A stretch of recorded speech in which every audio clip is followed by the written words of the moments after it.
The moment I saw what was in my yard, I immediately remembered the dream.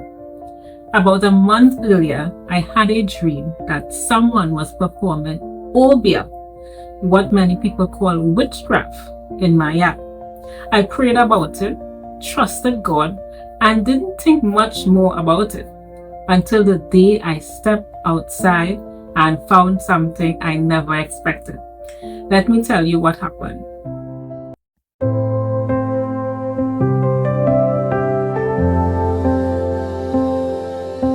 Upon the winds of hope we climb. The dream itself was long or complicated.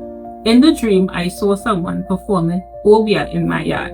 When I woke up, I wasn't afraid, I didn't panic, I didn't become anxious. I simply prayed. I committed my home, my family, and everything concerning us into God's hands. And then I got on with my life. I didn't spend every day trying to figure out what the dream meant. I trusted God and I left it in His hands. Then about a month later, I walked outside and noticed something strange in my yard. There was a large number of chicken bones on the ground. Now my yard is always kept clean and clear, so seeing them, they caught my attention. It wasn't something I had ever seen before, and it looked as though they had been deliberately placed there. The moment I saw them, I remembered the dream. At this point, you may be wondering why finding chicken bones in my yard caught my attention.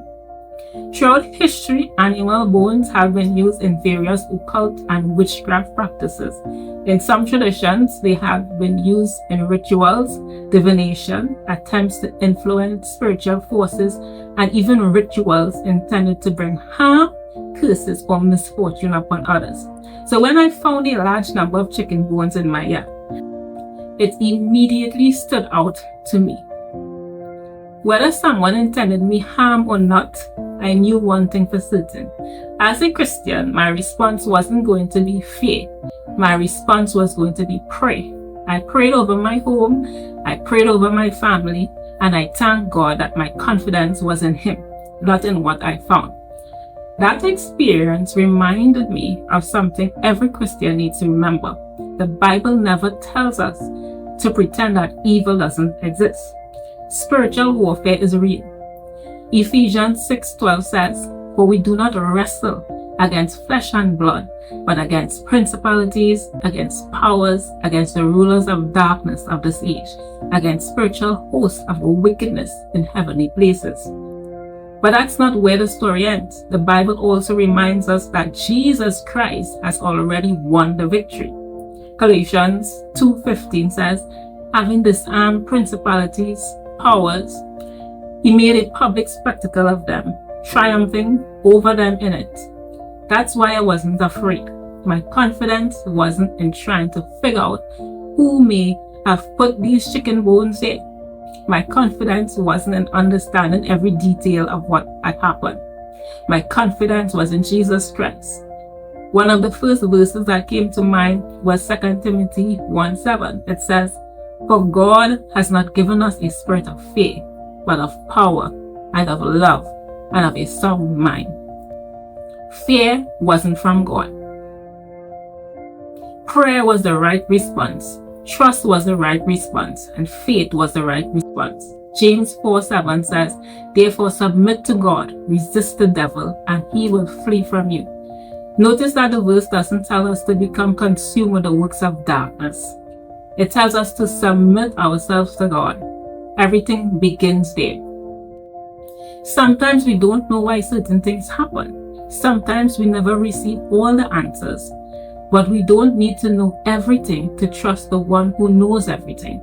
Psalms 91 reminds us that those who dwell in the secret place of the Most High shall abide under the shadow of the Almighty.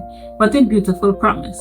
Whether someone intends to do us harm or not, our security is found in God.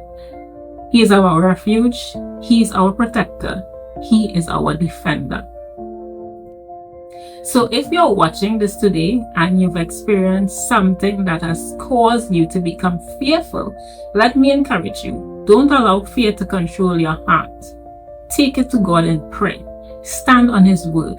Trust His promises. Remember that Jesus has authority over every power of darkness, and those who belong to Him have no reason to live in fear. Thank you for taking time to listen to my testimony. If this message encouraged you, I'd love to hear from you in the comments below. And if you enjoy biblical encouragement and messages that point people to Christ, I invite you to subscribe to the channel. Until next time, may the Lord bless you, protect you, and keep you in His perfect peace. God bless you.